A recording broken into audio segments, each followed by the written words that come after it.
ഞാനിന്നൊരു മീനച്ചാറിൻ്റെ റെസിപ്പിയാണ് നിങ്ങൾക്ക് ഷെയർ ചെയ്യുന്നത്. അപ്പോൾ കേര വെച്ചിട്ട് നല്ല കിഡിലനൊരു അച്ചാർ തയ്യാറാക്കിയിട്ടുണ്ട്. നല്ല ടേസ്റ്റിയാണ്. അപ്പോൾ നിങ്ങൾക്ക് ഈ ഒരു റെസിപ്പി യൂസ് ചെയ്തിട്ട്, അതായത് ഈ ഒരു രീതിയിൽ കേര, ചൂര, പിന്നെ ചെമ്മീൻ, വറ്റ എന്ത് വേണമെങ്കിലും അച്ചാറിടാൻ പറ്റും. അപ്പോൾ നമുക്കിത് എങ്ങനെയാണ് തയ്യാറാക്കുന്നത് നോക്കാം. അപ്പോൾ ഞാനിവിടെ ഫിഷ് എടുത്തിട്ടുണ്ട്. അപ്പോൾ ഇതെല്ലാം ഞാൻ അച്ചാറിടാൻ എടുക്കുന്നില്ല. കുറച്ച് ഞാൻ ബിരിയാണി പീസസിന് എടുക്കും. ബാക്കിയാണ് ഞാൻ അച്ചാറിടുന്നത്. തലയൊന്നും എടുക്കുന്നില്ല. നമുക്ക് വേറെ മുളക് കറിയോ അങ്ങനെ എന്തെങ്കിലും വെക്കാൻ പറ്റും. അപ്പോൾ ഞാനത് ശരിയാക്കിയിട്ട് വരാം. ഓക്കെ, അപ്പോൾ ഞാൻ ഇവിടെ മുള്ളൊക്കെ മാറ്റി നന്നായിട്ട് കട്ട് ചെയ്ത് ബിരിയാണി പീസസ് വേറെ മാറ്റി തലയൊക്കെ മാറ്റിയിട്ട് ഉപ്പും കായം തേച്ച് വെച്ചിട്ടുണ്ട്. അപ്പോൾ ഞാനിപ്പോൾ മുളക് പൊടി, മഞ്ഞൾപ്പൊടി, കുരുമുളക് പൊടി, വിനാഗിരി, ഉപ്പ് ഇത്ര ഇട്ടിട്ടൊന്ന് മിക്സ് ചെയ്ത് വെച്ചിട്ടുള്ളൂ. അപ്പോൾ ഇത് ബിരിയാണി കട്ടിങ്ങിൻ്റെ ഉള്ളതാണ്. ഇത് നമുക്ക് മാറ്റി വെക്കാം. അപ്പോൾ നമുക്കിതൊന്ന് ഫ്രൈ ചെയ്തിട്ട് വരാം.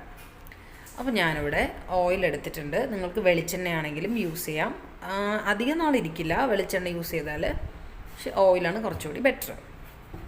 അപ്പോൾ നമുക്കിത് ഒന്ന് 2 സെറ്റായിട്ട് ഫ്രൈ ചെയ്തെടുക്കാം. നമുക്ക് ഫിഷ് നമുക്ക് ഓയിലായാലും ഫ്രൈ ചെയ്തെടുത്താൽ മതി. നമ്മൾ അച്ചാർ ചെയ്യുമ്പോൾ നമുക്ക് നല്ലെണ്ണ യൂസ് ചെയ്ത് ചെയ്യുന്നതായിരിക്കും നല്ലത്. ക്വാണ്ടിറ്റി കൂടുതലുണ്ടെങ്കിൽ നല്ലെണ്ണയാണ് നല്ലത്. അല്ലെങ്കിൽ നമ്മൾ കാഷ്വലി വെളിച്ചെണ്ണയോ ഓയിലോ എന്തായാലും യൂസ് ആക്കാം. അപ്പം നന്നായിട്ട് ഇതൊന്ന് ഫ്രൈ ചെയ്തെടുക്കാം. പിന്നെ ഫിഷ് ബിരിയാണിയുടെ റെസിപ്പി ഞാൻ ഇടുന്നില്ല. ഞാൻ ഓൾറെഡി ഫിഷ് ബിരിയാണി ഉണ്ടാക്കിയതിൻ്റെ വീഡിയോ ഉണ്ട്. അപ്പോൾ ഞാൻ വേണമെങ്കിൽ അതിൻ്റെ ലിങ്ക് ഒന്ന് ഡിസ്ക്രിപ്ഷൻ ബോക്സിൽ ഇട്ടേക്കാം. ഓക്കെ, അപ്പോൾ നമുക്ക് എല്ലാ ഫിഷും നന്നായിട്ടൊന്ന് ഫ്രൈ ചെയ്തെടുക്കാം. നന്നായിട്ട് ഡീപ്പ് ഫ്രൈ ചെയ്തെടുത്തോളൂ. പിന്നെ ചിലർ ഈ ഫിഷ് അച്ചാറിടുമ്പോൾ സ്ലൈസായിട്ട് കട്ട് ചെയ്തെടുക്കാറുണ്ട്. അങ്ങനെ എടുത്താലും കുഴപ്പമില്ല. ഇതിപ്പോൾ എന്തായാലും അധികം അച്ചാറില്ല, ഒരു കുറച്ച് പോർഷനേ ഉള്ളൂ. നമുക്ക് ശരിക്കും ഞാൻ പറഞ്ഞില്ലേ, ബിരിയാണിക്ക് മാറ്റിയിട്ട് ബാലൻസാണ്. അപ്പം ഞാൻ ഓർത്തതൊന്ന് അച്ചാറിട്ട് വെച്ചാലോ എന്ന് ഓർത്തിട്ടാണ് ചെയ്തത്. അപ്പം നമുക്കിതുകൂടി ഒന്ന് ഫ്രൈ ചെയ്തിട്ട് വരാം.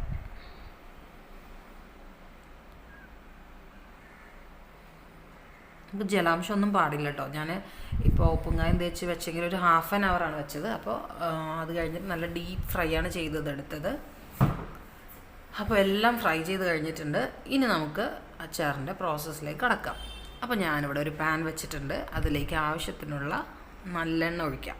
ഇനി നല്ലെണ്ണ അല്ലെങ്കിൽ നേരത്തെ പറഞ്ഞ പോലെ ഓയിലോ വെളിച്ചെണ്ണയോ യൂസ് ആക്കാം. ഇനി അതിലേക്ക് 1 ടേബിൾ സ്പൂൺ കടുകിട്ട് പൊട്ടിച്ചതിന് ശേഷം, അതായത് കടുക് പൊട്ടി വരുമ്പോൾ തന്നെ നമുക്ക് ഉലുവ 1/2 ടേബിൾ സ്പൂൺ ഉലുവ കൂടി അതിലേക്ക് ചേർത്ത് കൊടുക്കാം. നന്നായിട്ട് ഇതൊന്ന് പൊട്ടണം. ഉലുവയൊന്നും കരിയാൻ പാടില്ല. അപ്പോൾ അതിൻ്റെ ടേസ്റ്റൊക്കെ മാറും. അപ്പോൾ നന്നായിട്ട് ഇത് പൊട്ടി വരുന്ന ആ ഒരു ടൈമിന് വെളുത്തുള്ളിയാണ് ആഡ് ചെയ്യുന്നത്. നിങ്ങൾക്ക് എന്തോരം വെളുത്തുള്ളി ആഡ് ചെയ്യണോ അത്രയും വെളുത്തുള്ളി ആഡ് ചെയ്യാം. അപ്പം ഞാനിപ്പോൾ എന്തായാലും ഒരു 10-20 വെളുത്തുള്ളി എടുത്തിട്ടുണ്ട്. അപ്പോൾ നന്നായിട്ട് വെളുത്തുള്ളിയിൽ ജലാംശം വറ്റുന്നവരെ ഒന്ന് നന്നായിട്ട് വഴറ്റണം. കാണുമ്പോൾ തന്നെ അറിയാൻ പറ്റും നന്നായിട്ട് വാട്ടറി കൺസിസ്റ്റൻസി ഉണ്ട്. അപ്പോൾ അത് ഫുള്ള് മാറ്റണം. നന്നായിട്ടൊന്ന് മിക്സ് ചെയ്യുക.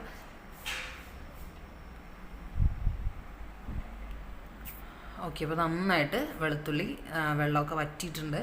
ഇനി നമുക്കിതിലേക്ക് അരിഞ്ഞു വെച്ചിരിക്കുന്ന 2 പച്ചമുളക്, ഒരു വലിയ കഷ്ണം ഇഞ്ചി, ഒരു 2 തണ്ട് കറിവേപ്പില ഇതും കൂടി ഇട്ടിട്ട് നന്നായിട്ടൊന്ന് മിക്സ് ചെയ്യാം. ഇതിൻ്റെ ഒന്ന് വെള്ളം ഒന്ന് വലിയട്ടെ.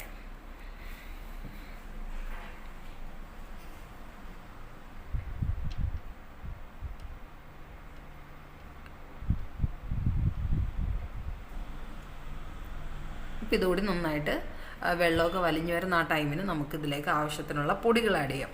ഇപ്പം മഞ്ഞൾപ്പൊടി, 2 ടേബിൾ സ്പൂൺ മുളക് പൊടി, ആവശ്യത്തിനുള്ള ഉപ്പ്, 1/2 ടേബിൾ സ്പൂൺ കായപ്പൊടി, അത്രയാണ് ഞാൻ ഇടുന്നത്. അപ്പോൾ ഞാൻ കാശ്മീരി ചില്ലിയാണ് യൂസ് ചെയ്തത്. നിങ്ങൾക്ക് നോർമൽ മുളക് പൊടി ആണെങ്കിലും യൂസ് ചെയ്യാം.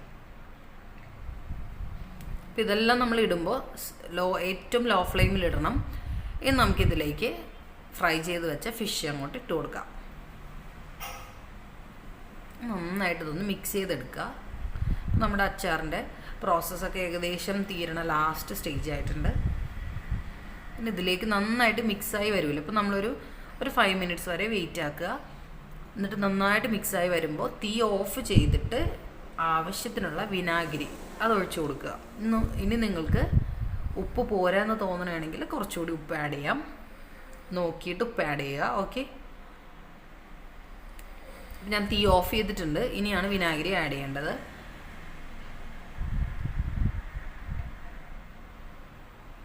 ഒരു 3 ടേബിൾ സ്പൂൺ അടുത്ത് വിനാഗിരി ഞാൻ ഒഴിച്ചായിരുന്നു. നന്നായിട്ടൊന്ന് യോജിപ്പിച്ചതിന് ശേഷം നമുക്ക് ആറാൻ വേണ്ടി വെയിറ്റ് ചെയ്യാം. എന്നിട്ട് ഒരു ചില്ല് പാത്രത്തിലോ മറ്റോ നിങ്ങൾ ആക്കിയിട്ട് സൂക്ഷിക്കുക. ഇത് ഏറ്റവും ബെറ്റർ ആയിട്ടുള്ള ടേസ്റ്റ് എന്ന് പറയുന്നത് ഇതൊരു ഒരാഴ്ചയൊക്കെ ഇരുന്നിട്ട് നിങ്ങൾ എടുക്കുകയാണെങ്കിൽ നല്ല ടേസ്റ്റി ആയിരിക്കും. ഓക്കെ, അപ്പോൾ നമ്മുടെ ഫിഷ് അച്ചാർ റെഡി ആയിട്ടുണ്ട്.